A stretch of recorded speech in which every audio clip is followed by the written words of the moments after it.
Eh bien, bonjour, chers amis auditeurs de Radio Courtoisie. Bienvenue dans ce libre journal de géopolitique profonde. C'est le 3e du nom.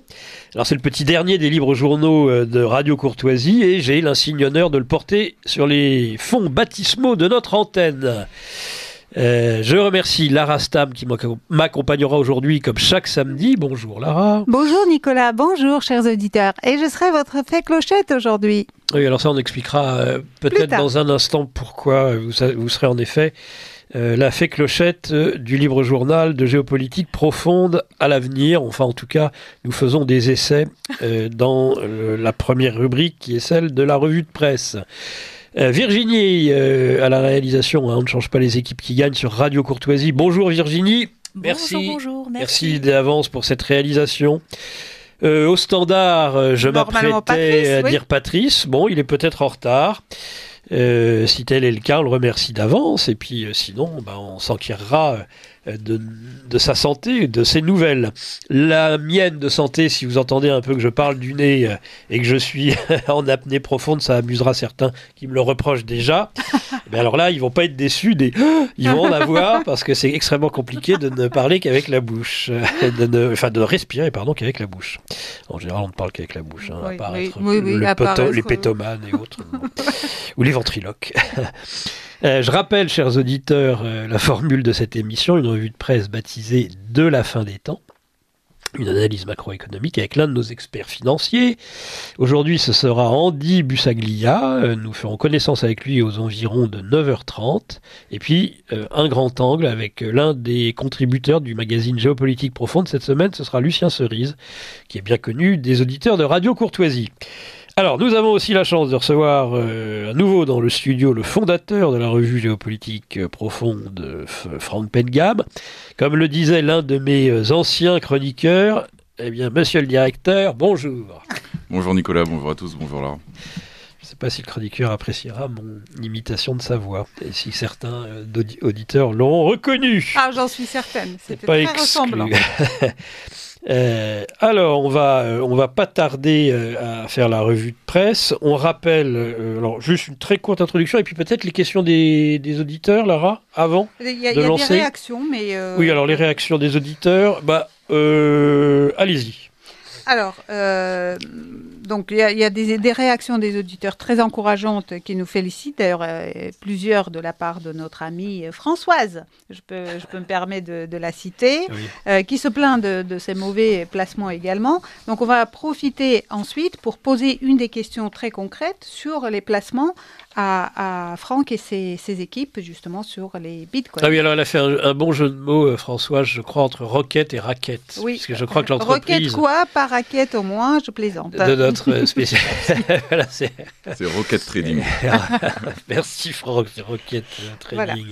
C'est tout ? C'est tout, mais n'hésitez pas à faire vos réactions, y compris sur la tenue de cette émission, les effets sonores, etc. Donc on attend avec impatience. Et il y aura beaucoup de choses intéressantes dans cette émission. Alors Nicolas. Le thème de l'émission aujourd'hui, c'est gouverner par le chaos.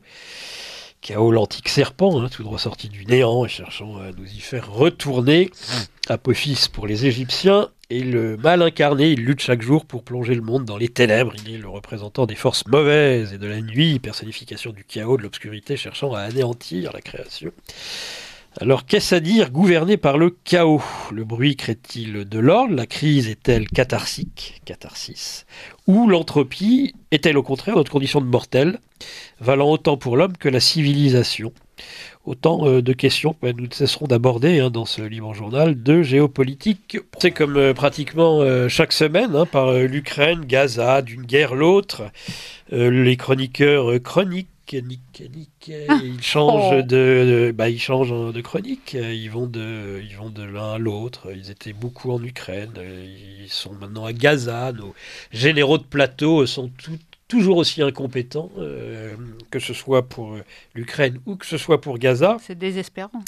Renaud Girard, qui chronique, lui, dans Le Figaro, parle du cadeau fait par Biden à Poutine. Hein. Je le cite, les images de Gaza, parce qu'elles ressemblent à celles de Mariupol, constituent autant de munitions pour les pays critiques de l'Occident qui lui reprochent son hypocrisie et sa politique de 2 poids 2 mesures en matière de sanctions internationales. Et si l'armée israélienne atteindra probablement ses objectifs militaires, les États-Unis, eux, vont perdre la guerre planétaire de l'information. Est-ce que vous avez, Lara, quelque chose à dire sur le rapprochement que beaucoup font aujourd'hui entre Gaza et Mariupol?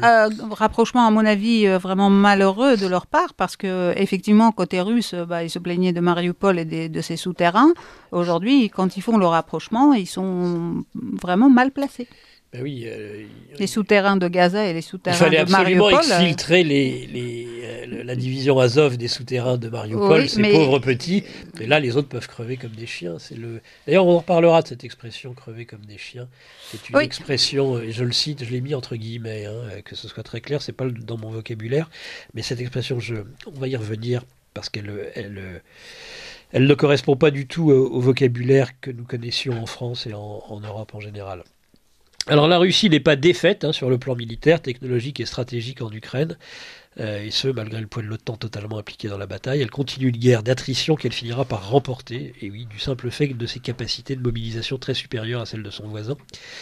Mais les États-Unis, en appuyant quoi qu'il en coûte l'allié israélien, sont en train de brader leur victoire en termes de communication, d'information, de morale, de posture morale, de ce que Laurent Ozon appelle guerre de 4e génération, en s'octroyant le beau rôle en Europe.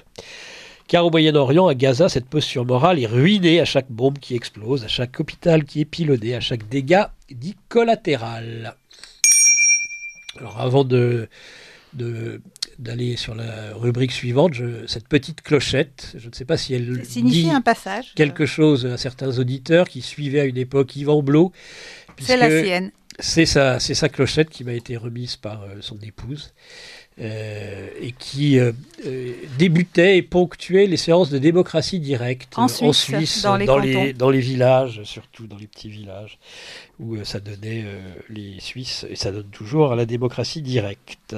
Voilà, c'est un clin d'œil. Moyen-Orient.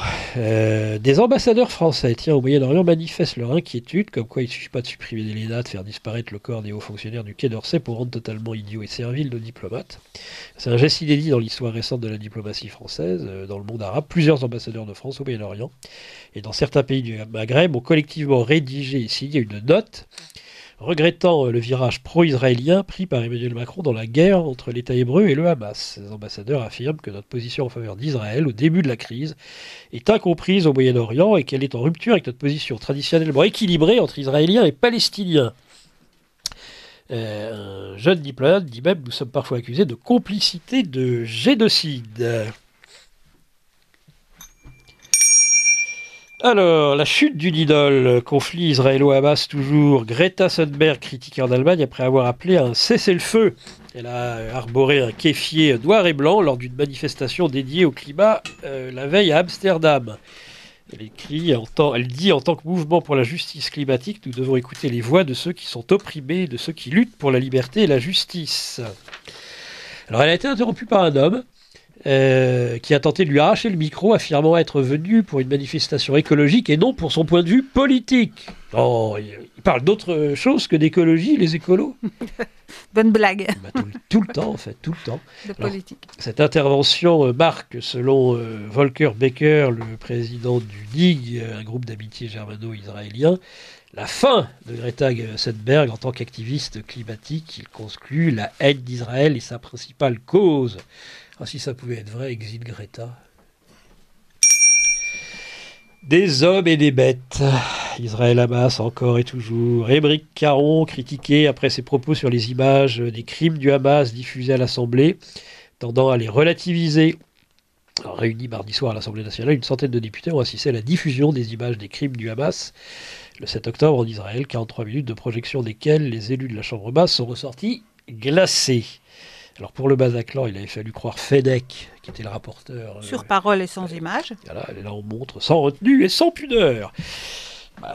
Il faut quand même avoir conscience, dit Émeric Caron, que c'est un film qui est réalisé par l'armée israélienne, qui est monté par l'armée israélienne, et que donc, bien évidemment, il y a un but derrière la projection de ces images.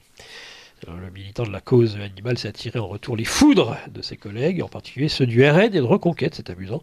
Ainsi, Zemmour, Émeric Caron a plus d'empathie pour les moustiques que pour les femmes et les enfants massacrés par le djihad. Alors, mais la palme, c'est à Odoul, vous savez, le gogo danseur du Rassemblement national, député mariniste. Il a osé une comparaison avec les crimes de l'Allemagne nazie. En 1956, l'infâme Émeric Caron a relativisé le film documentaire Nuit et brouillard en disant que des images des camps nazis ont été réalisées par l'armée américaine. Après avoir vu l'horreur absolue, ses propos sont à vomir. Eh bien, il faut lui donner un anti-vomitif, je pense, à Julien Odoul. Je ne sais pas si c'est Julien d'ailleurs, je ne suis même pas certain. Eh bien, en tout cas, pour Caron, et oui, on trouve son maître en tout, cher Émeric, en matière de morale comme de mauvaise foi. Alors, David Habib aussi, député non inscrit, traite lui un autre David Giraud, député LFI de chien. Voilà, je voulais vous dire ça. Sympathique. Déjà, Caron, lui, aime bien les chiens. Moi, j'aimerais que tous ces frères ennemis là, qui se déchirent en France arrêtent d'user de leur vocabulaire à l'origine utilisé pour qualifier les chrétiens, je rappelle, un chien, et qui ne participent pas de la culture d'origine de leur pays d'accueil. Les chrétiens aiment les animaux, et d'ailleurs la plus belle figure chrétienne de l'amour de notre civilisation pour les animaux, je le rappelle, est celle de saint François d'Assise. Conclusion du jour, on n'est jamais assez bouleversé, écœuré, choqué, traumatisé par les images, quand l'émotion devient obligatoire. Acte antisémite, le grand décompte continue. Nous sommes à plus de 1200 actes. Alors, l'imam de la... même, je crois. Quand l'imam de la grande mosquée, Abdelali Mamoun, a posé la question, mais ils sont où les 1200 actes ? Moi, j'aimerais bien qu'on les dévoile pour que nous puissions être véritablement solidaires et sensibles à cette question. Oui, c'est ça. J'aurais voulu qu'on dise que de quelle synagogue a été profanée, tel cimetière, tel individu de confession juive a été agressé. Alors, Inch'Allah. Darmanin a répondu, la moitié de ces faits antisémites sont des tags, affiches, banderoles, parmi lesquelles des morts aux juifs, des croix gammées. Le ministère de l'Intérieur, qu'est-ce qu'il ajoute ? Les menaces et insultes concernant 22% des faits remontés aux services de sécurité suivent les faits d'apologie du terrorisme, les atteintes aux biens, les comportements suspects, les coups et blessures, c'est que 2%, ainsi que les atteintes aux lieux communautaires, 2%. Si on faisait la même chose pour les atteintes aux monuments et autres lieux de culte chrétiens, je pense que le nombre d'actes augmenterait encore plus fortement. Imaginez quand une cathédrale brûle, si on en reparlait tous les jours. Bon, alors vers des actes, moi la question que je me pose, c'est est-ce qu'on va vers des actes asymptomatiques ? Oui, ça rappelle le Covid. Même il y a des faux positifs, Nicolas. Il y a des faux positifs parce qu'il y a des étoiles de David dessinées par le commanditaire homme d'affaires moldave étaient en soutien à l'Israël. Donc c'est un faux positif, à mon sens. Voilà, penser antisémite, est-ce un acte antisémite et est-ce que c'est contagieux ? Le fait de le penser dans sa tête.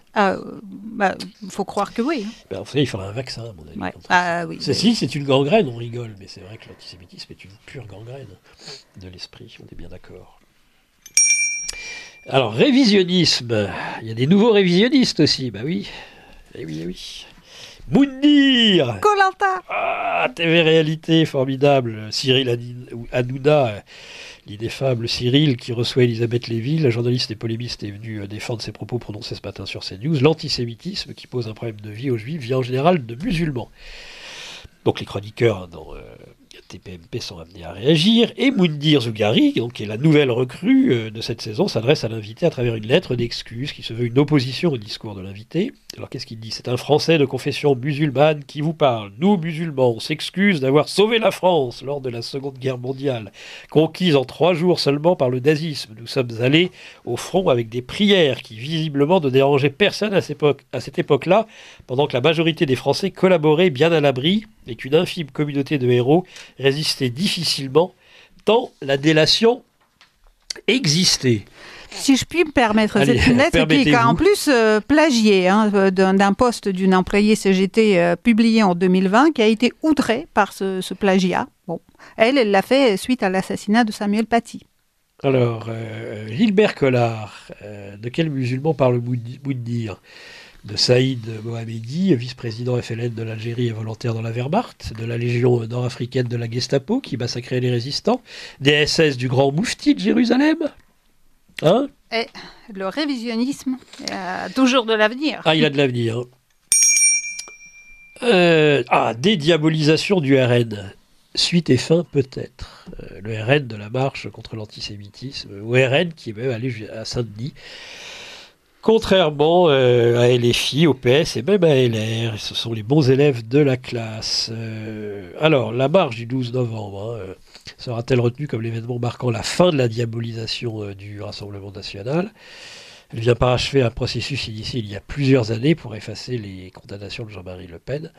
Alors il aura fallu à Marine Le Pen plus de 4300 jours et un divorce politique violent avec son père avant de pouvoir être applaudi plusieurs fois lors d'une marche contre l'antisémitisme. Le mot de la fin sur ce sujet à Serge Klarsfeld qui affirme qu'il faut se réjouir que le Rassemblement national participe à la marche contre l'antisémitisme. Pourtant, ce même Serge Klarsfeld, chasseur de nazis, avait signé une tribune le 16 avril 2020, 8 jours avant le second tour, en appelant non à Le Pen, fille du racisme et de l'antisémitisme. Mais à mon avis, en 2027, il recommencera. De toute façon, 576 jours séparent ces deux affirmations. Bon, entre les deux, il y aura oublié. Ce sera toujours. C'est pavlovien, de toute façon, ce thème. Reconnaissance faciale, on change complètement de sujet. Et c'est pas le délit de sale gueule. C'est une information trouvée sur le site Disclose que nous devons aux équipes de géopolitique profonde qui se mettent en place petit à petit. On va affiner évidemment cette revue de presse. Qu'est-ce que nous dit Disclose? Que la police nationale française utilise illégalement un logiciel israélien de reconnaissance faciale depuis, tenez-vous bien, 2015. D'après les documents internes au ministère de l'Intérieur, les forces de l'ordre utilisent les systèmes de la société Briefcam. Le logiciel en question, baptisé Vidéo Synopsis, permet de traquer une personne sur un réseau de caméras grâce par exemple à la couleur de son pull. Il peut également suivre un véhicule à l'aide de sa plaque d'immatriculation, examiner plusieurs heures de vidéo en quelques minutes. Il peut aussi analyser des visages. Alors on pense à sa généralisation à l'horizon des JO de 2024. Ah oui, évidemment, ça va être la mode. Le bon prétexte, le JO de 2024. Où d'ailleurs, on a reconnu, ce qui est une litote, que les automobilistes auraient du mal à circuler pendant les Jeux Olympiques. Mais c'est vrai qu'on a tellement de facilité. On circule déjà bien. Ça va nous changer. Ah oui. Une installation alors qui est massive de cette reconnaissance faciale de l'ensemble de nos services qui s'est fait en dehors de tout cadre légal. Prévu par normalement les directives européennes. La CNIL. Les directives européennes dont on fait grand cas. On va en parler tout à l'heure sur l'électricité. Mais alors là, non, on s'en fiche quand ça nous arrange. La société Briefcam, alors quand même c'est intéressant de savoir. Elle a été créée en 2008 par 3 enseignants de l'école d'informatique et d'ingénierie de l'université hébraïque de Jérusalem. Et elle n'équipe pas seulement les forces de l'ordre françaises. D'abord, un document de présentation confidentiel obtenu toujours par Disclose. Briefcam a assisté les services de police en Israël, aux États-Unis, au Brésil, et même à Taïwan ou à Singapour. Sera également utilisé Briefcam par le ministère israélien du Logement pour surveiller des zones palestiniennes de Jérusalem-Est occupées par des colons. On est content de savoir que ça n'a pas été utilisé pour Gaza, on s'en doute un peu en même temps. Dernière information très orwellienne, pour le coup, de Yuval Noah Harari, le bien nommé. Il a fait dernièrement une communication tendant à expliquer que les progrès de la reconnaissance faciale couplés à l'intelligence artificielle permettent au moins une respiration en 30 minutes. Je vois déjà, j'entends déjà, je lis déjà les rieurs sur les réseaux sociaux. Alors, la fabrique du crétin. Le ministre de l'Éducation nationale a rendu public lundi soir les résultats des évaluations nationales réalisées en septembre. Bon, déjà, un peu plus de la moitié des élèves en 4e ne lisent pas convenablement. C'est pas mal. En maths, résultats affligeants, alors que les résultats de PISA 2023 vont bientôt être dévoilés, avec justement un focus sur les mathématiques, le Conseil scientifique de l'Éducation nationale a tiré la sonnette d'alarme le 20 septembre à travers une note pointant un énorme déficit de compréhension des fractions à l'entrée en 6e, avec un résultat qui a marqué les esprits. À la question « Combien y a-t-il de quarts d'heure dans 3 quarts d'heure ?» Seule la moitié des élèves sortis de CM2 trouvent la bonne réponse. Et là, c'est quoi la bonne réponse, Lara Stahl? 3 quarts d'heure, t'es marrant. Non, mais il y a combien de quarts d'heure? 3. Ah oui, vous êtes sûr? Ah oui, je suis sûr. Je fais partie de l'autre moitié. Peut-être. Prof de maths en lycée depuis 32 ans, Valérie constate une dégradation continue et progressive du niveau longtemps nié. Alors, il a fait son petit test depuis le début de l'année pour voir l'ampleur des dégâts et sur 35 élèves, seuls 5 ont donné le bon résultat à l'opération. 5 moins 5 fois 3. Beaucoup ont baissé les bras. Alors Valérie, il intervient aussi, Valérie KY, également à la fac, en licence de maths. Alors sur ma quarantaine d'étudiants, seuls 5 ont passé le bac en France. Mais il dit les élèves marocains sont très très forts. Sinon, un ancien ingénieur de l'industrie reconverti professeur depuis 3 ans, Julien, enseigne lui en maths sup en région parisienne. Je suis tombé de haut quand je me suis aperçu que les élèves ne savaient pas calculer l'aire d'un disque. Le niveau s'est effondré dans le secondaire. En première et en terminale, les élèves font de la physique quantique, et oui, alors qu'ils ne savent pas ce qu'est un ressort. C'est tout est dit là sur l'éducation. Mais il faut quand même de la physique quantique. Hein. Bah oui, mais bon. Le niveau monte ? Oh oui. Ah, la rubrique descendant. La pauvreté s'aggrave en France et touche en premier les femmes, alerte le Secours catholique. Ce sont les conclusions du rapport du Secours catholique Caritas France sur l'état de la pauvreté en 2022, publié ce mardi 14 novembre 2023. Alors, concernant les femmes accueillies par le Secours catholique, leur proportion dans la population du Secours catholique n'a fait qu'augmenter, passant de 52 à presque 58%, avec une forte hausse à partir de 2019. Donc cette féminisation de la pauvreté était pressentie. Les premières victimes sont surtout les femmes avec enfants, puisque 95% des enfants connus de nos services vivent dans une famille où se trouve une femme. J'ai envie de dire surtout monoparentale. Cela s'explique aussi par une hausse du nombre, voilà, c'est ce que je disais, de femmes seules. Alors aussi, la part des bénéficiaires de plus de 60 ans a doublé en 10 ans pour atteindre 13% en 2022. Cela peut s'expliquer par les carrières incomplètes des femmes conjuguées à la forte, c'est bien l'allongement du temps de cotisation, à la forte part de non-recours au droit. Une personne sur 2 qui a droit au minimum vieillesse ne le demande pas. Tiens, donc pourtant on a des professionnels de la demande. La France est reconnaissante à ses maires, à ses anciens, à ses anciennes, mais comment s'en détonner ? Puisqu'on fait tout pour détruire les familles. Bah oui. Monsieur fait des enfants et puis finalement il se rend compte qu'il n'est plus monsieur mais qu'il est madame et qu'il doit vivre sa vie. Donc la dame elle reste toute seule avec ses enfants à charge. Et parfois, mais c'est pas la majorité des cas. Écoutez, en tout cas tout est fait pour détruire les familles et voilà le résultat. C'est pas l'enrichissement de tous contrairement à ce qu'on essaie de nous faire croire. Liberté, égalité, taxe, comme le dit souvent mon ami David Miège, vers une nouvelle augmentation des prix des péages. Ça a déjà augmenté de 15% en 2023, ça pourrait encore augmenter de 5% l'année prochaine. Vinci envisage d'augmenter les péages autoroutiers français si une taxe sur les concessions d'autoroutes, prévue dans le projet de budget 2024, est mise en œuvre. Le groupe menace de recourir à la justice, même contre l'État. L'État n'a pas été encore assez généreux avec Vinci, faut-il croire, en lui octroyant toutes ces belles concessions d'autoroutes, déjà payées plusieurs fois par les Français. L'impôt sur les infrastructures de transport de longue distance, décidé par Bercy, et bien sûr, vous en doutez, la transition écologique, qui est censée remporter 600 millions d'euros par an dès 2024, selon le ministre de l'économie, Bulot-Le Maire.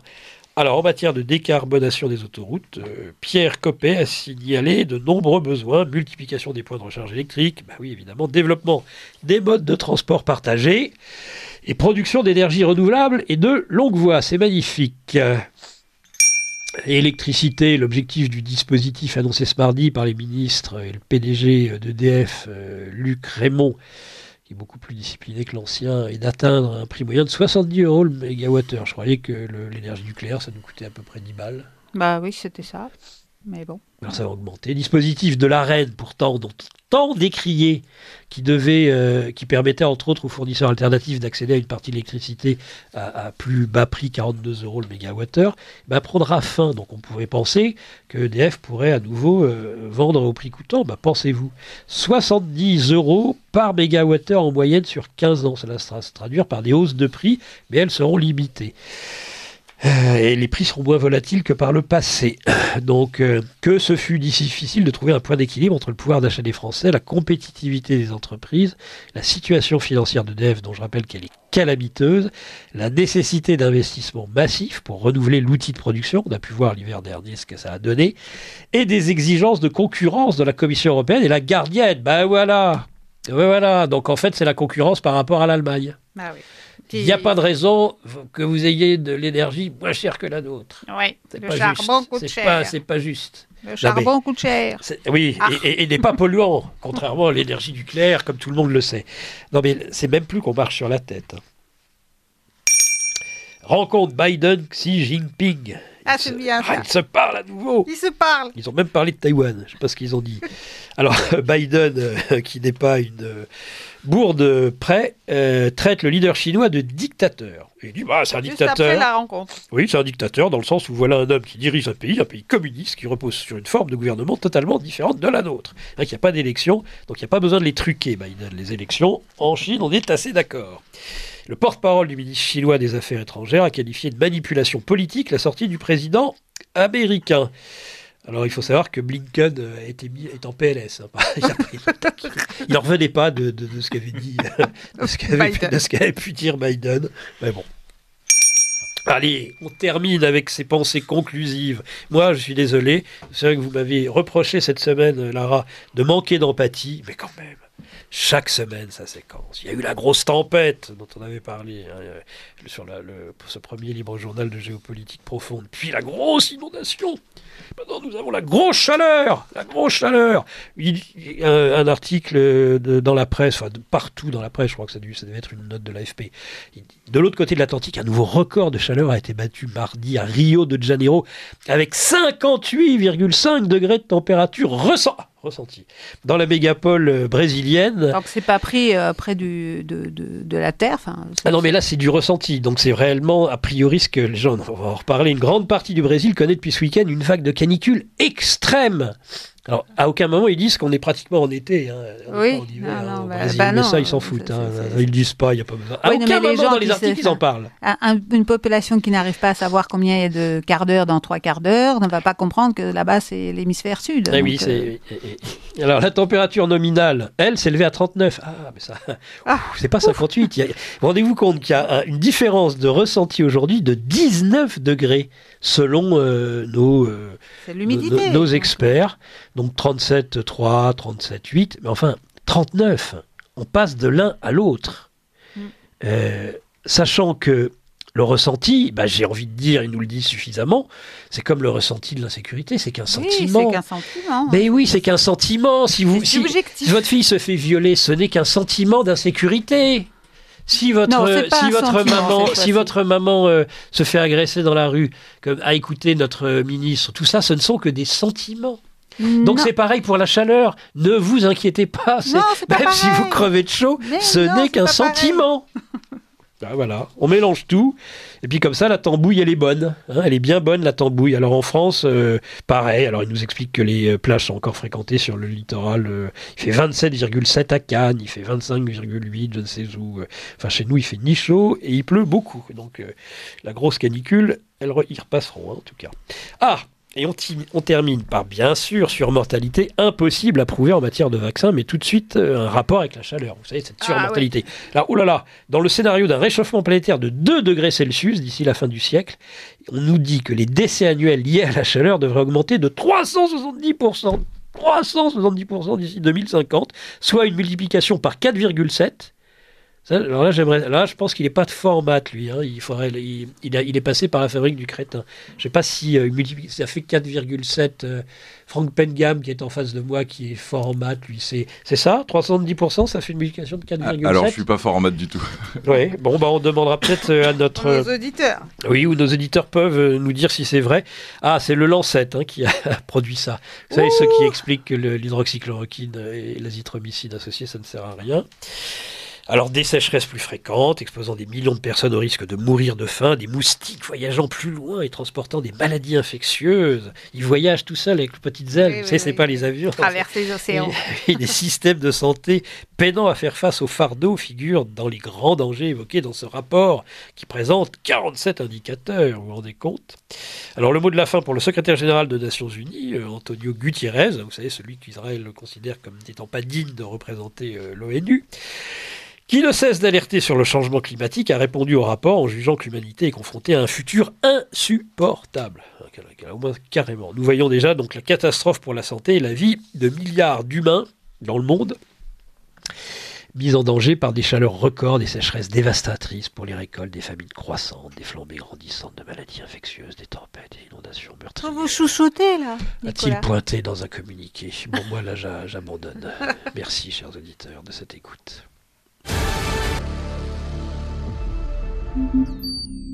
Vous appréciez cette émission? Alors aidez Radio Courtoisie à en produire d'autres. Rendez-vous sur soutenir.radiocourtoisie.fr. Merci d'avance.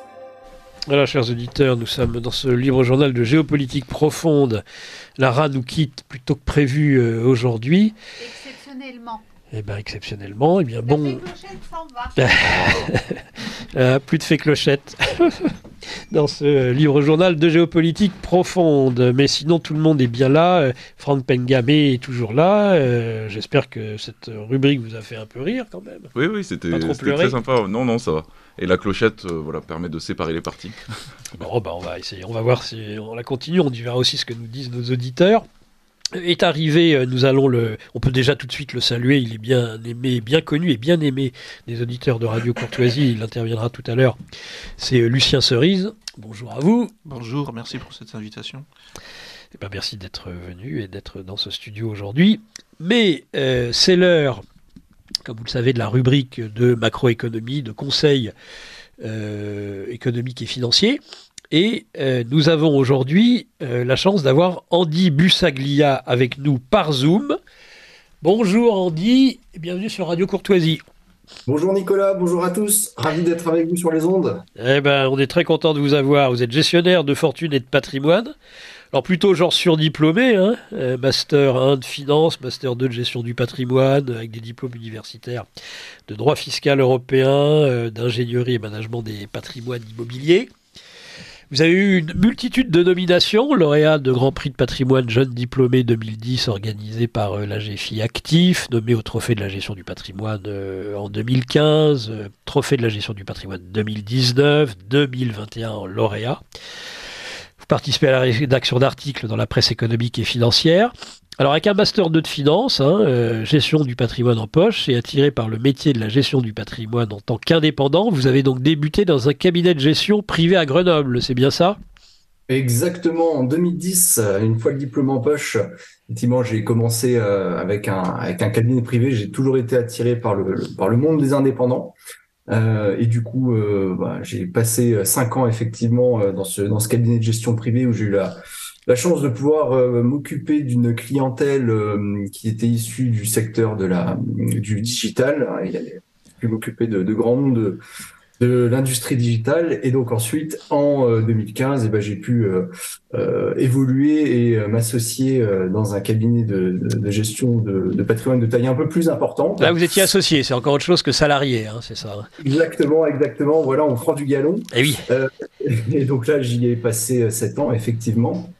Et donc depuis 2 ans, je suis à mon propre compte. Donc j'ai créé mon propre cabinet de gestion de patrimoine pour pouvoir accompagner mes clients en toute indépendance. C'est ça. Et alors, au cours de votre carrière, vous avez eu le plaisir de conseiller des clients dans des typologies très variées, que ce soit des grands noms de l'industrie digitale, des chefs d'entreprise, et aussi bien des familles, des petits entrepreneurs, que des héritiers, des retraités, des jeunes actifs. Peu de toute clientèle, c'est ça ? Exactement. Le métier s'adresse effectivement à un public assez large finalement. On évolue dans un monde qui est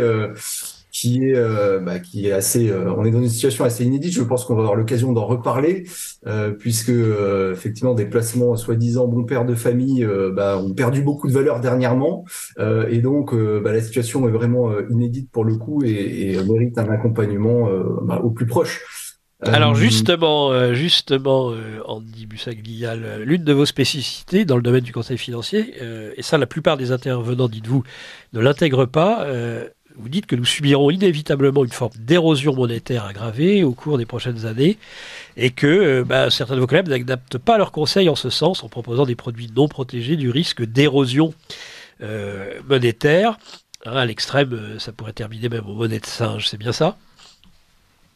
Oui, alors là, effectivement, en raisonnant un petit peu à l'extrême, effectivement, on peut effectivement avoir une situation qui peut dégénérer, mais on n'y est pas encore. C'est-à-dire que effectivement, il y a certaines forces qui pèsent sur le système d'une manière générale, et toute la réflexion aujourd'hui, à mon sens, en gestion de patrimoine, c'est vraiment de faire en sorte qu'on puisse préserver le pouvoir d'achat des sommes placées au fil du temps. C'est-à-dire que je place une certaine somme d'argent aujourd'hui, certes, elle peut me rapporter un rendement plus ou moins régulier, mais l'enjeu principal, c'est que à la fin, en bout de course, au bout de l'horizon d'investissement qu'on s'est fixé, le but, c'est qu'on puisse récupérer une somme d'argent qui vous a permis vraiment de vous protéger par rapport à la perte de pouvoir d'achat de la monnaie en elle-même, c'est-à-dire de l'érosion monétaire, de l'inflation. C'est des sujets qui reviennent sur la table par les temps qui courent, et c'est des sujets qu'on n'avait pas évoqués depuis très longtemps, puisque l'inflation s'était endormie sur la dernière décennie, et donc c'est vrai que ça change beaucoup dans l'exercice, puisque il faut pas uniquement regarder le taux de rendement potentiel qu'on peut avoir, mais il faut vraiment regarder à la fin que va représenter finalement en monnaie dans 10 ans, en termes de pouvoir d'achat réel, les sommes que je vais pouvoir récupérer sur mon placement. Et donc, il faut absolument éviter toutes les formes de placement trop traditionnelles où on prend le risque à la fin d'être remboursé en monnaie de singe. Oui, voilà, ou même finalement d'être payé en monnaie de singe. Moi, en tant que fonctionnaire, je m'en rends compte assez de ça. Même si les fonctionnaires n'ont pas toujours bonne presse. Avant de parler de votre dernière intervention dans le magazine de Géopolitique Profonde, dont vous êtes un collaborateur, est-ce que vous pourriez nous dire quelques mots justement sur cette collaboration avec cette revue et avec Franck Pedgab? Vous pouvez d'ailleurs, Franck et Andy, échanger si vous le souhaitez. Bonjour Andy, comment ça va? Bonjour Franck, ça va très bien et toi? Ouais, ça va. C'est moi qui avais contacté Andy de base. Tu peux en parler si tu veux, je te laisse la parole.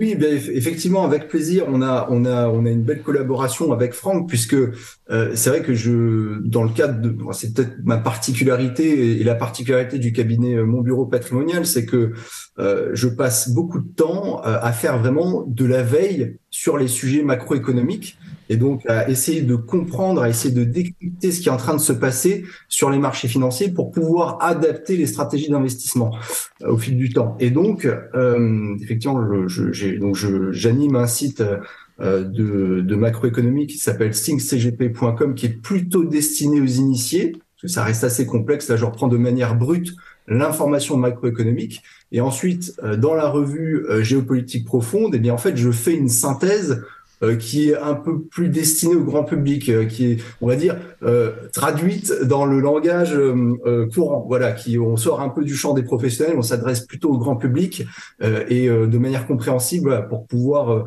retranscrire et essayer de décrypter de manière la plus claire possible ce qui se passe sur les marchés financiers. Et donc, je dirais, moi, ça me permet de faire la synthèse. C'est également une synthèse que j'envoie à mes clients, et surtout, tout ça, je l'applique après dans les stratégies d'investissement. C'est-à-dire que toute la veille macroéconomique que je fais, elle me permet effectivement tout d'abord de communiquer avec mes clients, de préparer la revue pour Géopolitique Profonde, et puis surtout de l'appliquer vraiment dans les stratégies d'investissement que je gère pour le compte de mes clients. Oui, donc si on comprend bien, il y a des analyses, on ne fait que de l'analyse, à la radio, il n'est pas question évidemment de conseils, que les choses soient très claires, je le redirai à chaque fois que ce sera nécessaire, mais après il y a la possibilité d'approfondir. Donc il y a non seulement, Franck, je me retourne vers vous, la revue, et puis aussi l'Internet. Oui, c'est ça, en fait, quand on s'abonne à la revue, on a accès également à des formations pour pouvoir justement aller plus loin dans certains portefeuilles d'investissement. Alors, c'est pas du conseil, comme tu le dis bien, il faut le rappeler. Donc moi, ce sont mes portefeuilles que j'applique, et puis ce sera pas mal axé sur les crypto-monnaies, des choses que, par exemple, ne fera pas trop Andy, il me semble. Tu me dis si je me trompe, Andy. Andy va plus s'attarder sur le private equity, les marchés traditionnels, quand il faut y rentrer, et il me semble que c'est pas trop son truc en ce moment, vu que la bourse et des choses comme ça, ce ne sont pas des placements très très intéressants aujourd'hui à cause du phénomène inflationniste, du phénomène obligataire. Et ça qui est intéressant avec Andy, moi je l'avais remarqué il y a 2 ans, en voyant un peu ses articles sur Internet. Et en fait, la puissance d'Andy, c'est qu'il peut faire des synthèses vraiment très très courtes en regardant tous les rapports bancaires, tous les graphiques, et puis tous les mois, eh bien, en fait, il nous fait un panorama mondial de tout ce qui se passe sur tous les sujets. L'immobilier, le commerce, la bourse, les obligations, vraiment tous les sujets. Et puis, en fait, on a, en un clin d'œil, on peut avoir vraiment un point de vue global. Et voilà, c'est absolument exceptionnel pour pouvoir gérer en fait son patrimoine, pouvoir anticiper ce qui va se passer sur le mois prochain, le trimestre prochain, et ça nous donne vraiment un panorama ultra large, parce qu'on ne peut pas rester uniquement dans la sphère francophone pour comprendre ce qui se passe en termes de placement, en termes monétaires. Si on est juste en euros en France, ça ne suffit pas pour comprendre le monde, absolument pas, et d'ailleurs on se prend le retour de bâton de toutes les politiques qui ont été menées depuis des années, et voilà, on essaie d'analyser tout ça dans la revue et de proposer des solutions à côté. Sur les crypto-monnaies, je crois que ça sera plutôt Arnaud qui développe ce genre de... Voilà, et que nous aurons normalement à peu près une semaine sur 2 avec Andy. C'est ça, Arnaud il fait les actions et les crypto-monnaies, donc il connaît bien le sujet. Ouais, voilà. Moi aussi je suis pas mal dans les crypto-monnaies. Il est trader, voilà, quelle horreur, quel mot atroce. Comment le traduire, trader? En français, vous voulez dire oui. Ouf, je sais pas, commerçant, ouais, en petit commerçant. Ouais, petit commerçant. Je sais pas comment on peut dire. Ouais, c'est commerçant en titre finalement. Ouais, commerçant en titre, oui, c'est ça. Ouais. D'échanger les titres sur les marchés finalement. Un trader, ça va se différencier d'un investisseur qui est plutôt mon profil ou le profil même d'Andy pour ses clients. C'est un investisseur, il réfléchit vraiment en termes long terme et puis il a une vision globale. C'est-à-dire, on n'est pas juste là pour acheter et vendre, on est là pour avoir une vision fiscale, patrimoniale, totale en fait, de la personne, de son âge, de ses ambitions, ses objectifs. Et c'est ça un peu le travail. C'est un travail complémentaire en fait. Le trader et l'investisseur, ils travaillent ensemble. Merci Franck. Restez avec nous parce que j'aurai encore quelques questions à vous poser. Et puis les auditeurs aussi ont posé une ou deux questions sur ces thématiques. Cas concret, Andy Busaglia, vous avez, j'ai regardé une des dernières revues de géopolitique profonde, le titre « Hausse des taux, la fin du Ponzi financier mondial basé sur la dette ». Peut-être que déjà vous pourriez dire quelques mots sur le Ponzi et puis nous expliquer ce que vous avez voulu dire dans cet article.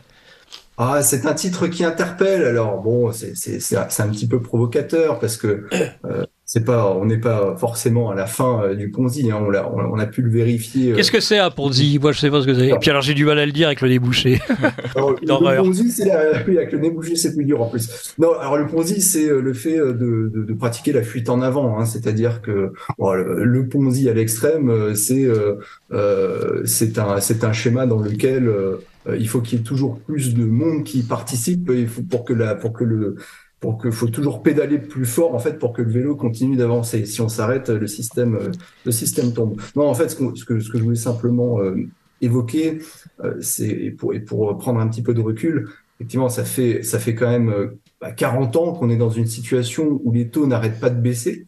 Ça a facilité l'endettement généralisé, c'est-à-dire qu'on a pu, via la baisse continuelle des taux, financer de manière aisée les déficits publics, l'endettement à la fois des entreprises, des particuliers, et on est rentré un peu dans une trappe à dette parce que quand on finançait effectivement à 10% et que potentiellement on savait que l'année suivante les taux allaient encore baisser, une fois que les taux rebaissent, finalement vous pouvez renouveler votre dette à des taux plus bas. Donc en fait c'est toujours plus facile de s'endetter. Le problème, c'est qu'on est passé de taux à 2 chiffres à 0, voire des taux négatifs. Vous imaginez des taux négatifs, oui. C'est une aberration macroéconomique, hein, c'est un non-sens. Enfin, on a fait ce passage effectivement dans les taux 0, voire les taux négatifs. Et effectivement, on peut difficilement aller au-delà du 0. Donc, à un moment donné, ça bloque un petit peu. Et puis là, on voit la résurgence des phénomènes d'inflation notamment, qui font que on peut pas éternellement avoir des taux à 0. Et du coup, ça change. C'est-à-dire, on change un peu de logiciel parce que pendant 40 ans, on s'est habitué à une baisse continuelle des taux. Et là, on est en train de voir que ça commence à aller dans l'autre sens. Donc, on change de paradigme. C'est une manière aussi pour les États-Unis de financer leur dette, l'augmentation des taux. Là, actuellement, le déficit de l'administration Biden, c'est absolument délirant. Moi, j'ai lu vos chiffres, c'est délirant. Par trillion. Il est parabolique. Hein. En fait, on va arriver dans une situation où le budget des États-Unis qui sert à payer les intérêts de la dette fédérale va dépasser le budget de la défense. Alors que c'est l'armée américaine. C'est quand même c'est quand même la première défense au monde, donc qui coûte le plus cher. Et donc, effectivement, on est en train de rentrer dans des extrêmes et l'endettement des États-Unis et le paiement des intérêts, le montant que ça représente est parabolique. Donc c'est un problème. C'est un problème hyperbolique, je dirais même. Hyperbolique. Mais bon, après, quand vous avez la planche à billets, quand vous avez accès à la planche à billets, c'est vrai que pour l'instant, ça continue de fonctionner, puisque alors on est un peu dans quelque chose de paradoxal où, en principe, pour combattre l'inflation, on est en train d'essayer effectivement de remonter les taux, et puis les taux, il faut dire qu'ils sont montés quand même dans une proportion, à un rythme assez important. C'est du jamais vu, hein, passer de 0 à 5% comme ça en seulement quelques mois, c'est pas vraiment le 0 à 5, c'est plutôt sur la durée, c'est seulement sur quelques mois qui est le plus qui est le plus frappant et le plus inédit. Alors est-ce que ça provoque un risque de récession, on dit? Ah oui, tout à fait, tout à fait. Alors bon, pour l'instant, on entend beaucoup parler de soft landing. Vous savez, les notions de soft landing, ça veut dire le cochonnet, amenez-moi le cochonnet. Tiens, Lara est encore là, amenez-moi tout de suite le cochonnet. Faut savoir qu'ils aiment pas les Franck, anglicismes. vous allez payer pour Andy. Je dois payer pour toi, Andy, du coup. Allez. J'ai pas été briefé pour ça, pardon. C'est vrai. Non, j'ai pas été briefé là-dessus. Alors, non, le soft landing, je vais le traduire tout de suite, c'est l'atterrissage en douceur. C'est-à-dire que là, on entend beaucoup parler d'atterrissage en douceur, que tout va bien se passer, effectivement, avec la remontée des taux. Bien, finalement, elle va être digérée, et puis tout va bien se passer. Donc, je suis pas forcément si sûr que ça, parce que effectivement, de manière empirique, on voit que les remontées de taux des banques centrales mettent du temps à se diffuser dans l'économie réelle. On parle en général d'un délai en moyenne de 18 mois, et on sait que la majeure partie des hausses de taux, elles ont eu lieu seulement cette année, en fait. Hein, donc là, on n'est pas du tout dans les délais anormaux. C'est tout à fait normal, hein, qu'aujourd'hui tout se passe plutôt bien finalement, malgré cette remontée des taux, parce que en fait, la politique monétaire, c'est une sorte de gros paquebot qui est très difficile à manœuvrer, c'est une sorte de Titanic. Et quand vous mettez belle image qui nous rassure. Merci Andy pour votre participation. L'iceberg, voilà. J'ai une petite question pour toi, Andy. Qu'est-ce que tu penses du coup de ce qui va arriver ensuite? Est-ce que tu penses qu'il y aura une grosse crise? Parce qu'il y a beaucoup de gens qui parlent de ça justement. Accident prochain au regard de vos courbes, ça c'est sûr. J'ai bien lu cette revue et alors c'est impressionnant. En plus, il y a des phénomènes de décrochage que vous montrez très bien dans vos graphiques. Et alors, c'est très inquiétant parce que vous le dites d'ailleurs à un moment donné. Vous dites, vu les courbes. C'est à chaque fois historiquement, ça précède une grosse catastrophe. Oui, tout à fait. Alors après, parce que bon, là-dessus, effectivement, on commence à voir déjà les impacts. Hein. Il y a quand même des impacts qui sont en train de se matérialiser. Donc, on a parlé du déficit fédéral américain avec la dette qui devient quand même assez incontrôlable. Mais même dans l'économie réelle, ça commence quand même un petit peu à mordre. Hein. On voit qu'on a des taux de défaut sur les cartes de crédit qui sont au plus élevés depuis 1991. Ouais. On a effectivement des entreprises qui commencent à connaître des défauts de paiement, on voit des faillites, on voit que les niveaux des faillites remontent. Bon, ça commence un petit peu à mordre, mais ça reste maîtrisé. Mais justement, là-dessus, les autorités sont quand même très habiles parce que d'une part, effectivement, elles remontent les taux, elles essayent de normaliser leur politique monétaire pour combattre l'inflation, mais de l'autre côté, elles sont bien conscientes qu'on est en train de mettre en péril la stabilité financière parce que tout le monde s'est habitué à des taux d'intérêt faibles, voire négatifs. Et du coup, parallèlement à la remontée des taux, vous avez un certain nombre d'actions qui sont menées pour favoriser la liquidité et faire en sorte qu'il n'y ait pas d'accident. Donc c'est un peu du coup par coup. C'est-à-dire qu'on va injecter des liquidités seulement à certains endroits bien déterminés. Donc c'est-à-dire qu'en fait, il y a un côté un peu marketing où on durcit la politique monétaire, mais de l'autre côté, on voit que les prêts d'urgence de la Fed sont au plus haut jamais enregistrés. Bon, écoutez, merci beaucoup Andy pour toutes ces précisions.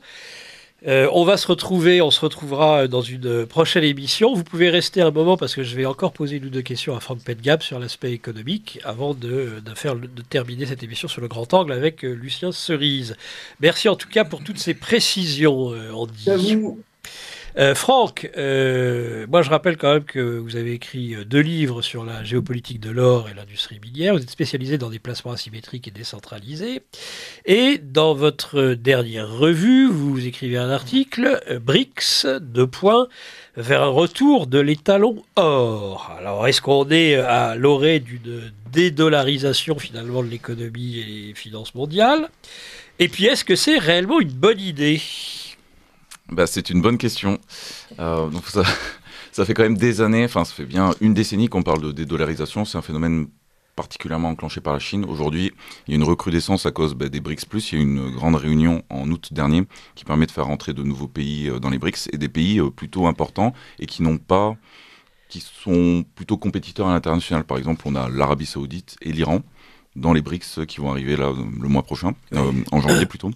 Et on a également les Émirats Arabes Unis, on a l'Éthiopie, l'Égypte, et puis l'Argentine qui fait un peu tâche parce que monétairement et du point de vue inflationniste, c'est un pays absolument catastrophique. Oui. Tout ça pour expliquer qu'il y a quand même un ordre mondial alternatif qui se forme. Alors tout ça, ça remet en question. Alors dans votre article, vous dites ils sont pas quand même très homogènes. Voilà. Il n'y a pas la même homogénéité que de l'autre côté. Voilà, c'est ça. C'est déjà géographiquement, ils sont pas proches. C'est pas comme un espace commun comme l'Union européenne, qui est un espace qui fonctionne plus ou moins bien. Voilà, il a ses défauts évidemment. Mais voilà, ce sont des pays qui sont très dispersés. Il y a des conflits frontaliers forts, par exemple, entre la Chine et l'Inde sur les frontières de l'Himalaya. Donc il y a des conflits larvés entre les différents pays. Et puis, ils sont compétiteurs sur le point de vue des matières premières, tout simplement. Le pétrole, le gaz, voilà, l'Arabie Saoudite, l'Iran sont des gros producteurs.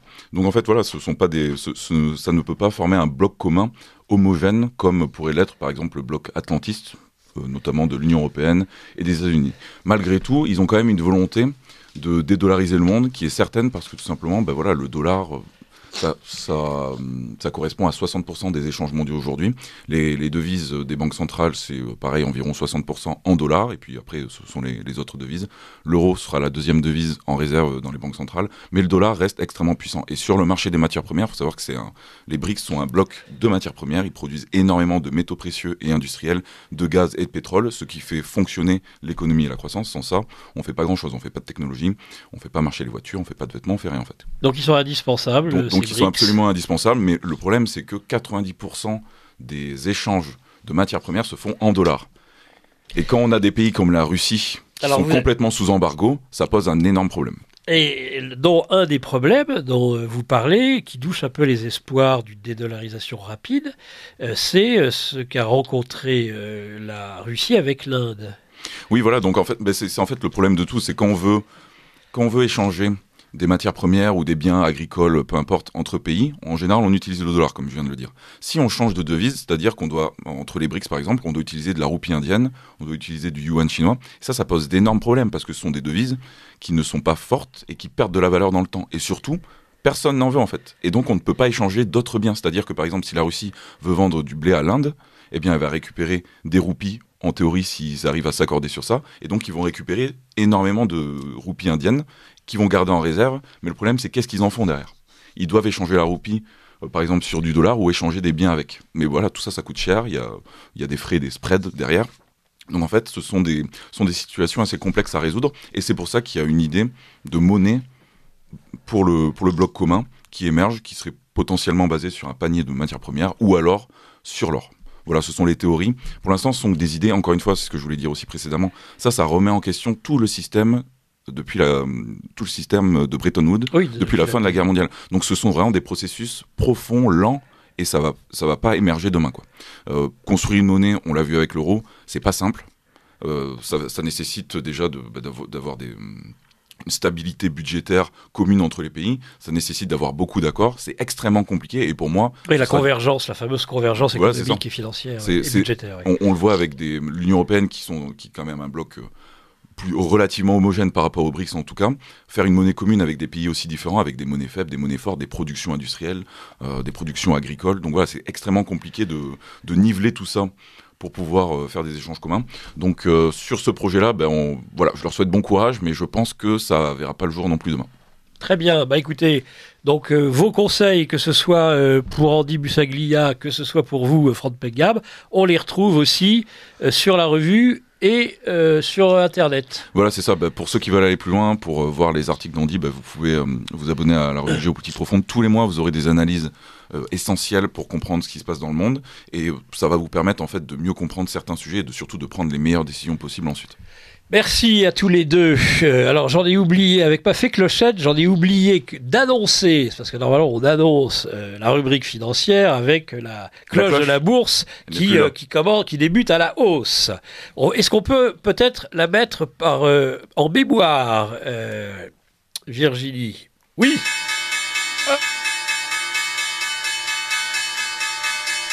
Ça va clôturer cette fois-ci. Merci. Et puis, le grand angle maintenant, chers auditeurs de Radio Courtoisie, dans ce livre. Qui de mieux que Lucien Cerise? Bonjour Lucien et merci d'avoir patienté. Merci. Rebonjour. Vous avez une formation en sciences humaines et sociales, avec une spécialisation dans le langage et l'épistémologie. Vous êtes venu sur le tard à la politique à l'occasion du référendum de 2005. C'est ça qui vous a éveillé justement à la question de la souveraineté nationale, c'est ça qui pour vous est essentiel? Oui, c'est effectivement tous les débats qui ont eu lieu là autour du référendum, avant, pendant et après. Et j'étais noniste. Voilà, j'ai voté non au projet de constitution européenne. Comme une majorité de Français, en tout cas, de ceux qui ont voté. Moi, j'avais eu le déclic en 1992. Oui. Bon, j'étais trop jeune. On a pratiquement le même âge, mais j'avais 24 ans, ou en 92, je suis né en 68, on a 4 ans d'écart. À 24 ans, j'étais dans la philo, dans l'ethnologie, la psychologie, j'étais pas du tout politisé. Vous étiez dans vos études où vous regardiez votre monde intérieur plus que le monde extérieur, on peut comprendre. D'ailleurs, justement, vous vous intéressez à ces notions de frontières, de limites, dans les domaines aussi de la psychologie, de l'éthique et du comportement. Oui. Oui, c'est-à-dire que la limite, la notion de limite est absolument centrale. C'est-à-dire que ça, c'est un principe de base en psychologie. C'est si on n'intériorise pas les limites, elles reviennent à l'extérieur. Ça, c'est le principe du surmoi en psychologie. Le surmoi, c'est une limite intériorisée, une limite comportementale, une limite mentale. Et les individus qui ont un problème avec les limites, en fait, développent des pathologies comportementales. Ils peuvent... De quel type? Genre les pervers? Les pervers, les psychotiques, et puis c'est vrai, depuis les années 80, il y a toute une gamme de pathologies un peu difficiles à classifier. Ce qu'on appelait les borderline. Exactement, voilà, c'est ça. Donc il y a Julia Kristeva qui avait sorti un livre en 1991 sur les nouvelles maladies de l'âme. C'est le titre. C'est toutes ces pathologies qui apparaissent avec les écrans, avec l'émergence de la télévision et des ordinateurs, notamment. C'est-à-dire les problèmes de concentration, les enfants hyperactifs, et qui induisent effectivement aussi une baisse du QI. Et aussi une baisse du QI, du quotient intellectuel, mais aussi du quotient émotionnel, et une baisse aussi de la capacité de maîtrise des émotions.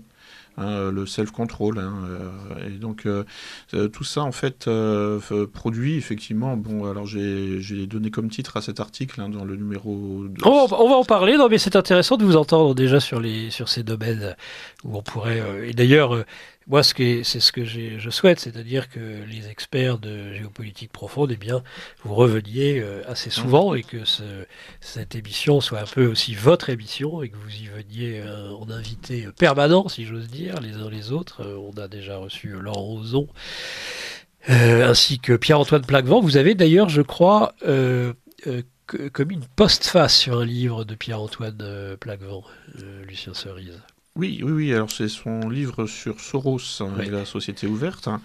Donc j'avais effectivement commis une postface, justement, sur fait, pour la métapolitique du globalisme. Voilà, pour accompagner le texte Princeps de Pierre-Antoine, parce que la notion de société ouverte, évidemment, en fait, fait écho à toutes ces questions de la limite, puisque la société ouverte, c'est-à-dire le village global, le village mondial, qu'on essaie de nous vendre depuis les années 90, c'est un monde sans frontières.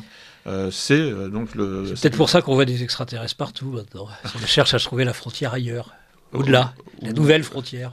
Oui. Il y a effectivement des phénomènes un peu de type hallucinatoire, mais bon, qui émergent. Enfin, je veux dire, il y a beaucoup de gens qui maintenant prennent un peu leur désir pour des réalités, et qui reconstruisent la réalité sur la base, en fait, de ce qu'ils voient sur les réseaux sociaux ou sur Internet.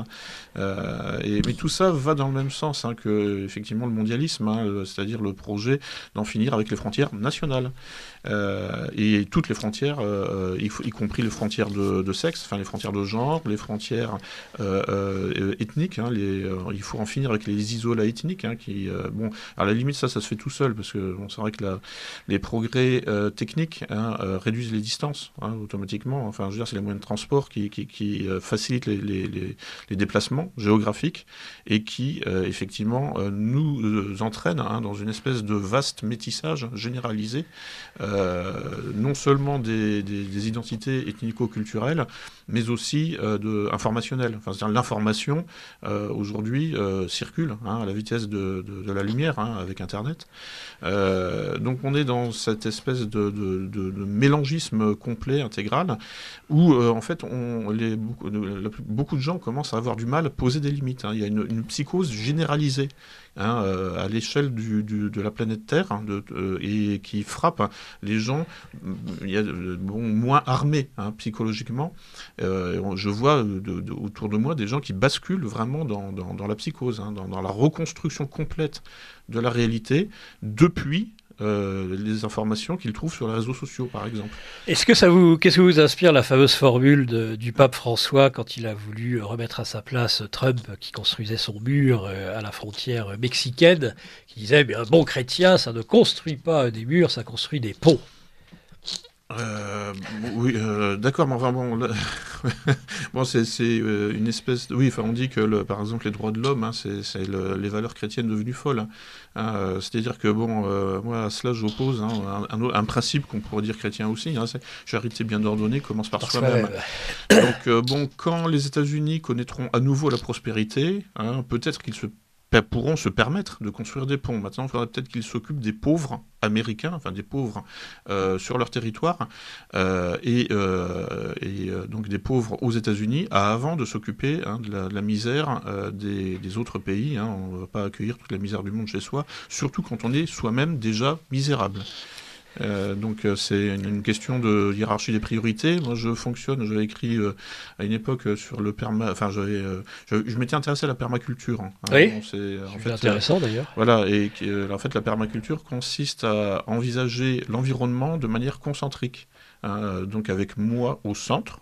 Voilà, c'est moi, ça commence par moi.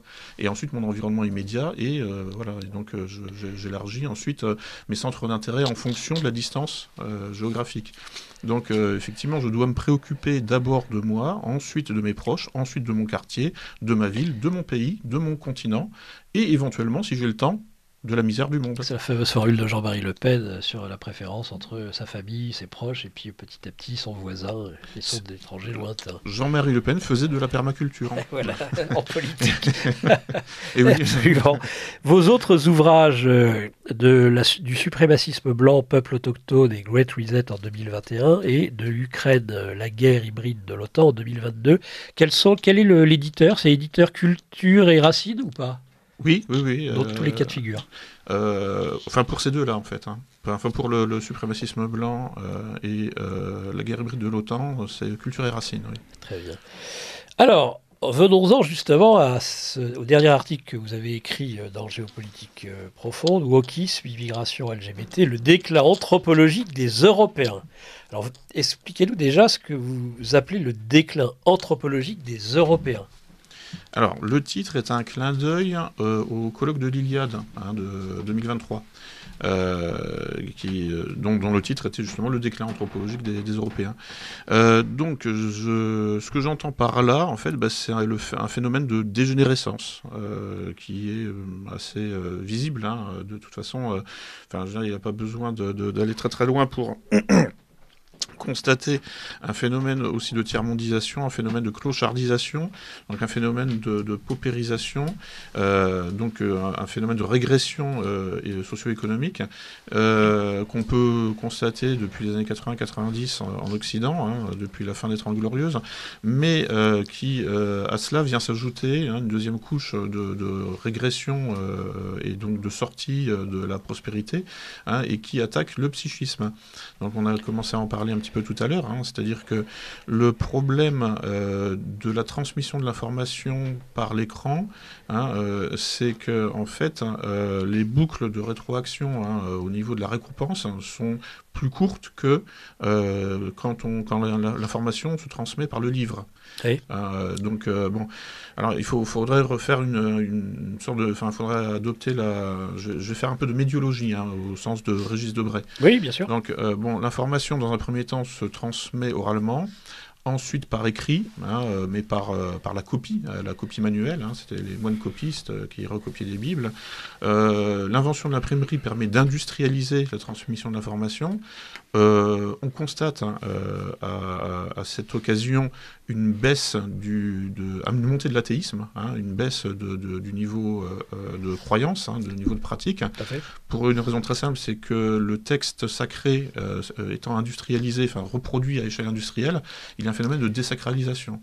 Voilà, Hugo aurait dit ou pas dit, on ne sait pas, que l'imprimerie allait détruire la cathédrale. C'est ça, ceci tuera cela. C'est dans Notre-Dame de Paris, si je me souviens bien. Là, je ne fais que réciter ce que j'ai appris pendant mon cursus en sciences de l'information et de la communication. C'est des éléments classiques.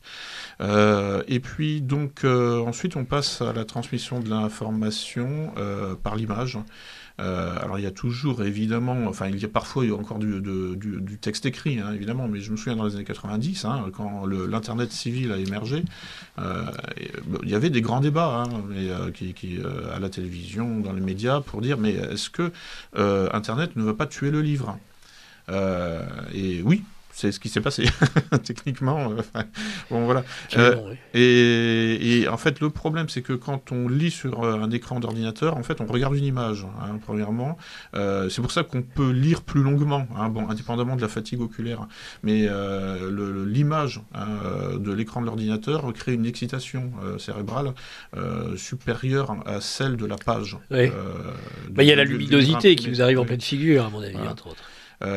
Et donc on pourrait se dire bah oui mais justement c'est bien en fait, oui mais non, parce que en réalité en fait le mode de circulation sur internet est hypertextuel, donc alors qu'un livre on sait que c'est linéaire, donc du début à la fin il va falloir se concentrer et c'est un effort, et en fait il y a un effet de fatigue physique par la lecture du livre imprimé, alors que sur un écran d'ordinateur on peut rester éveillé pendant des nuits blanches. Ça vous empêche de dormir même. C'est ça, voilà. Et donc il y a tout un tas, effectivement, dans la gamme de toutes les pathologies sociales qui apparaissent avec l'ordinateur et aujourd'hui avec le smartphone, il y a aussi les insomnies et... smartphone, jeux vidéo...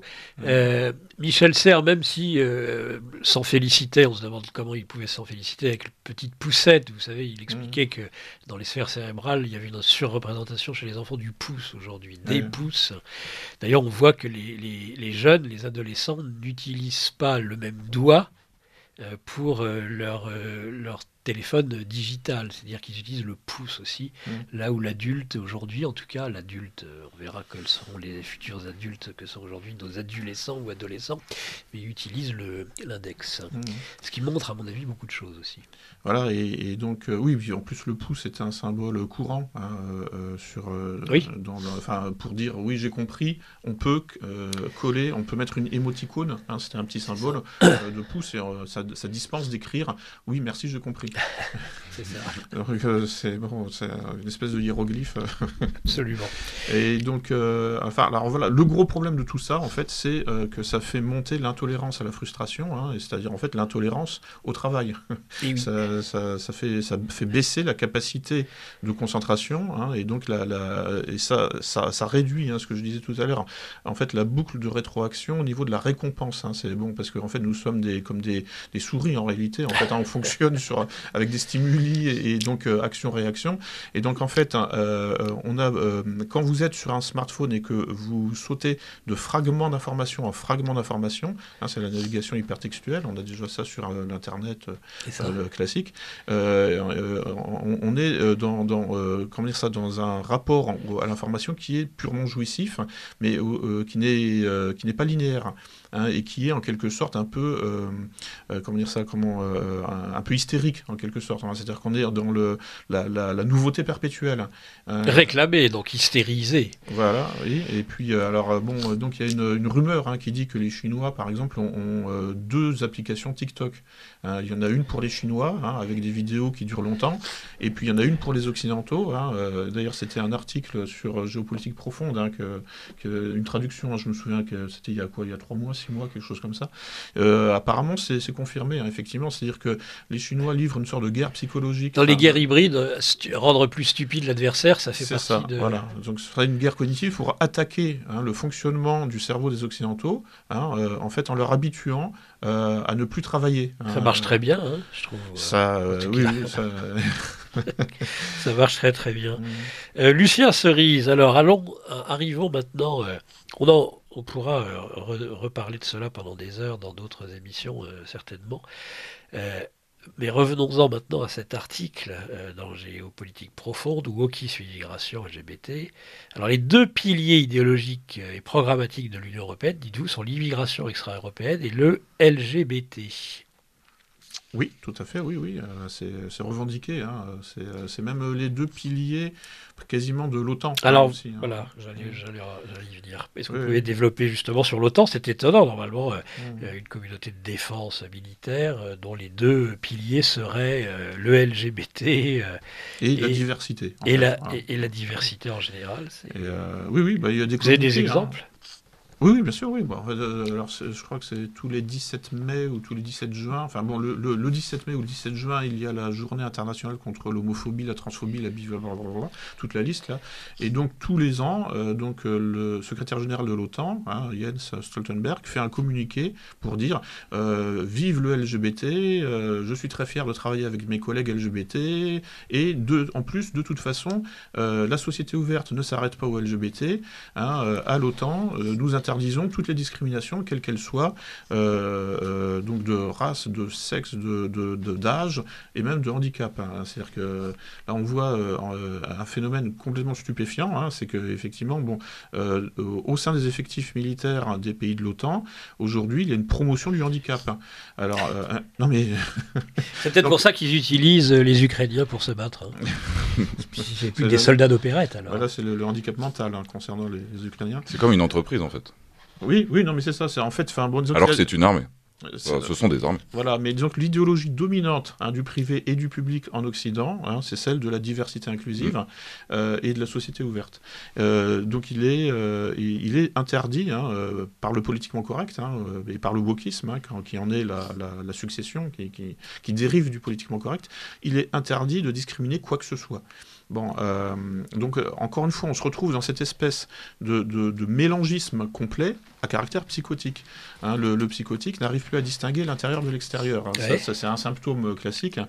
C'est-à-dire que quand il entend quelqu'un parler, il peut avoir l'impression que c'est lui qui parle, que c'est une pensée intérieure.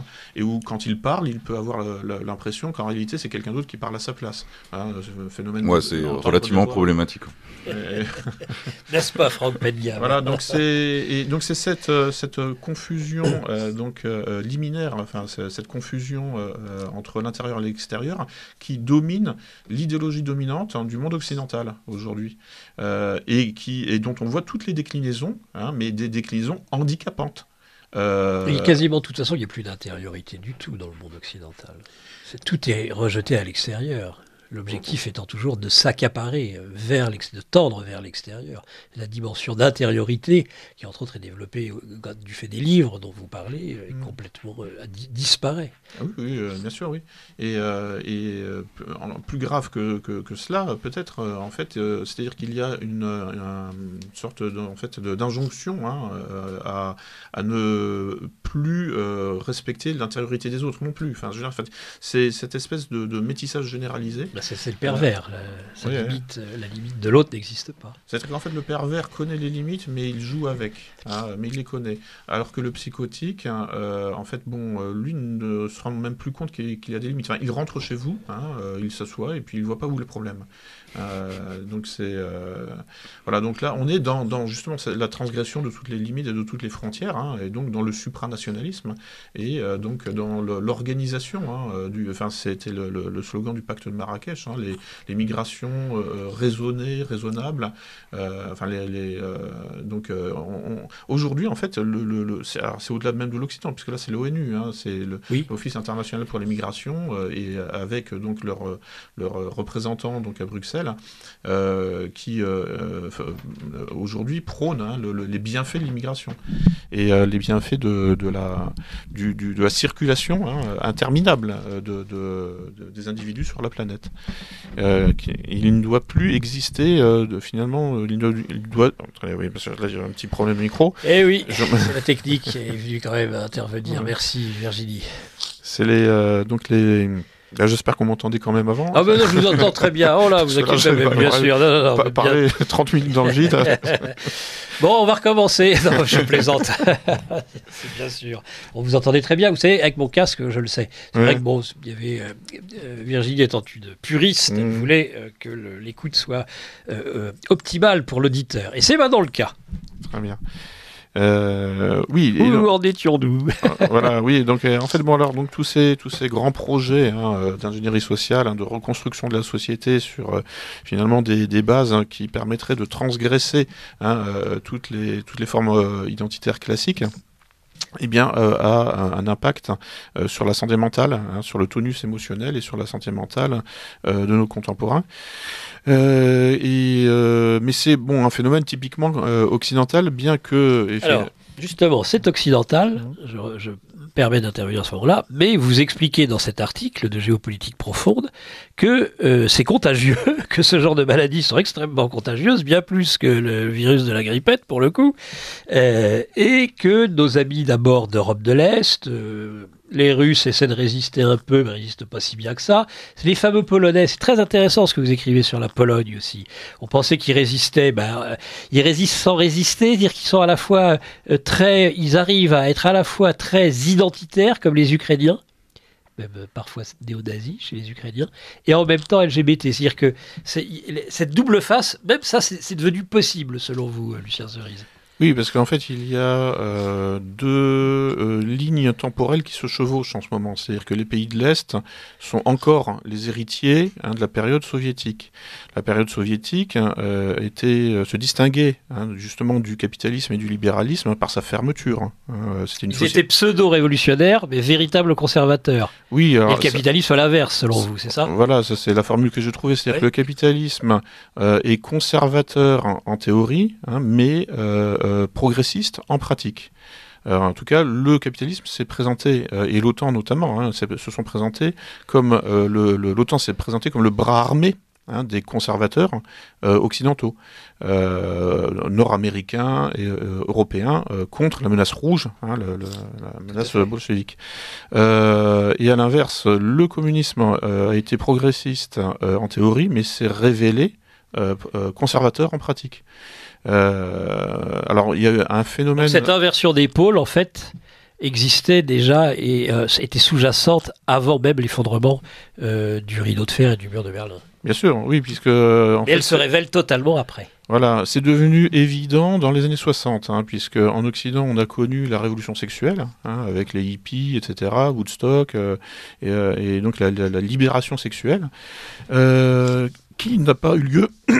Ce phénomène-là n'a pas eu lieu dans les pays de l'Est, dans les pays du bloc communiste, qui sont restés à travers les années sur le modèle des années 50, en quelque sorte.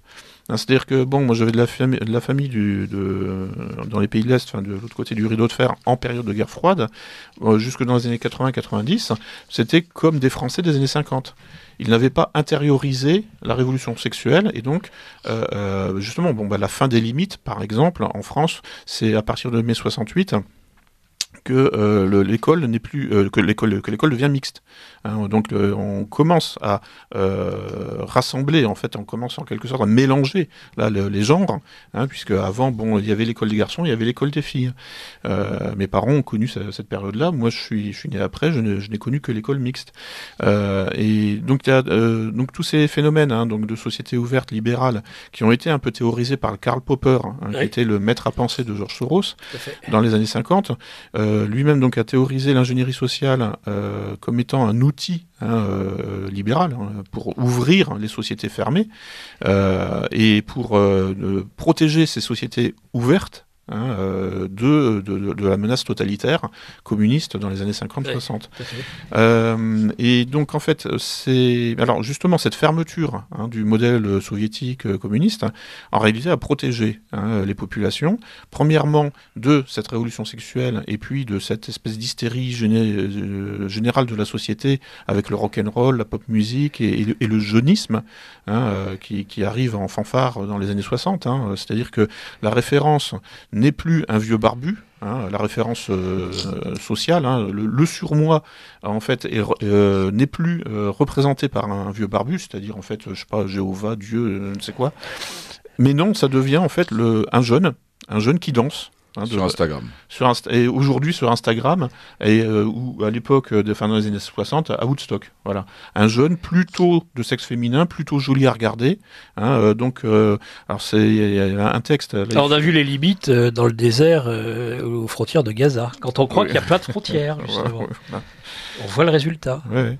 Donc là, il y a effectivement des modèles de société qui s'opposent et des modèles anthropologiques. D'où la difficulté d'ailleurs des Israéliens pour maintenir leur unité, puisque Israël est parcouru de contradictions insurmontables, puisque ce pays se veut un État militariste pour se protéger de ses voisins.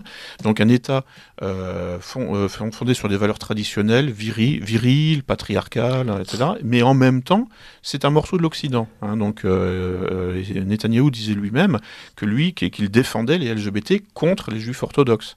Il y a un juif orthodoxe qui fait de la politique, j'ai oublié son nom, qui disait que, d'ailleurs pour lui, les LGBT israéliens, juifs, étaient plus dangereux que le Hamas ou le Hezbollah. Fondamentalement. Il y a une proportion d'orthodoxes qui est énorme en Israël. Ils font énormément d'enfants, ils vont pas à l'armée. Alors, justement, les enfants, ça c'est aussi un paradoxe, c'est-à-dire que c'est le jeunisme, mais pourtant ils font de moins en moins d'enfants. Ça c'est pour vous un des paramètres principaux. On va sur la destruction de la famille, sur une sexualisation de tout. Et paradoxalement, on fait de moins en moins d'enfants et la démographie s'écroule. Après s'être totalement écroulée à l'ouest, elle s'écroule aussi aujourd'hui à l'est. Ça, c'est des indicateurs, des observations. On n'est pas dans le commentaire, là. On est dans des faits. C'est très réel. Oui. La démographie, la natalité dans les pays de l'Est s'effondre depuis les années 90. Elle est catastrophique. Voilà.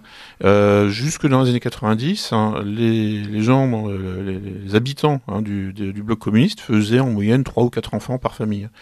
Voilà. Donc après, on nous présente ce modèle communiste comme étant très dur à vivre. Mais justement, c'est peut-être pour ça que les gens faisaient des enfants. Je vais prendre un exemple d'actualité. La natalité dans la bande de Gaza est supérieure à la natalité de l'Europe, au taux de natalité des Européens. Malgré l'espèce d'enfer à ciel ouvert. Oui. Alors mais même avant, de toute façon, c'est ça. Donc, depuis le 7 octobre, je ne sais pas si les gens ont le temps de faire des enfants, mais toujours est-il qu'avant, de toute façon, on nous présentait effectivement cette partie du monde comme étant une sorte de camp de concentration, mais où finalement la natalité était supérieure à celle de l'Europe développée, libérale et prospère. Et quand on dit qu'on ne fait pas d'enfants parce qu'on craint les perspectives d'avenir, pour les Gazaouis, je ne suis pas persuadé que ce soit le mot discriminant, parce que C'est-à-dire que plus le confort matériel est avancé, moins on fait d'enfants, c'est ça la mathématique, tout simplement. Alors, et l'éducation des femmes. Je pense qu'il y a encore un autre paramètre, en fait, c'est les prévisions d'avenir. C'est-à-dire qu'en fait, par exemple, dans les années 50, on était déjà dans un système capitaliste, mais c'est le phénomène des boomers, c'est-à-dire qu'il y a eu un baby boom, et donc les Français ont fait énormément d'enfants. On sortait de la guerre, et puis donc c'était la prospérité. Par contre, en fait, le vrai problème, c'est quand la prospérité devient instable. Enfin, quand en fait, finalement, on passe d'un système prospère et stable à un système où il y a encore, effectivement, à manger dans le réfrigérateur, mais où l'économie devient instable à cause de la spéculation, à cause des schémas de Ponzi dont on parlait tout à l'heure. Je termine. Alors que le système communiste était extrêmement stable. C'est-à-dire même tellement stable, tellement répétitif, mais c'était un temps cyclique en réalité. On pouvait facilement anticiper ce qui allait se passer. C'est ça. Ouais. Il y a un début, il y a une fin. Eh ben, ce sera le mot de la fin. Merci messieurs, merci Franck Pedgab. Merci beaucoup Nicolas. On remercie Andy Bussaglia. Je remercie, il est arrivé en cours de route, c'est Patrice et il me tend encore des questions d'auditeurs. Merci à vous, Lucien Cerise, d'avoir participé à cette émission. Et comme je vous l'ai dit, bienvenue chez vous et on espère vous retrouver bientôt. On a tellement de choses à se dire. Merci, chers auditeurs de Radio Courtoisie, pour cette écoute dans ce libre journal de géopolitique profonde. Et donc à la semaine prochaine.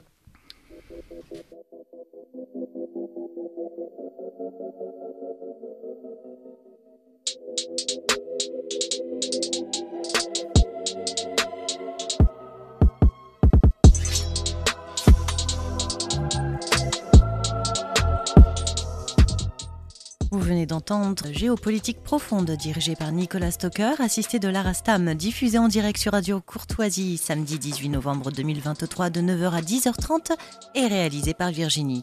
N'oubliez pas que Radio Courtoisie est une radio culturelle associative. Afin de sauvegarder une indépendance absolue, Radio Courtoisie refuse toute ressource publicitaire. Radio Courtoisie ne fait que grâce à ses auditeurs. Aidez-nous à demeurer libres. Rendez-vous sur soutenir.radiocourtoisie.fr et accédez à l'ensemble de nos archives à partir de 5 € par an. Si vous le désirez, nous pouvons vous faire parvenir un enregistrement de cette émission. Commandez le CD-ROM pour le prix franc de port de 9 € ou 6 € seulement si vous êtes adhérent de notre association. Je vous rappelle notre adresse, Radio Courtoisie, 61 boulevard Murat, 75 016, Paris.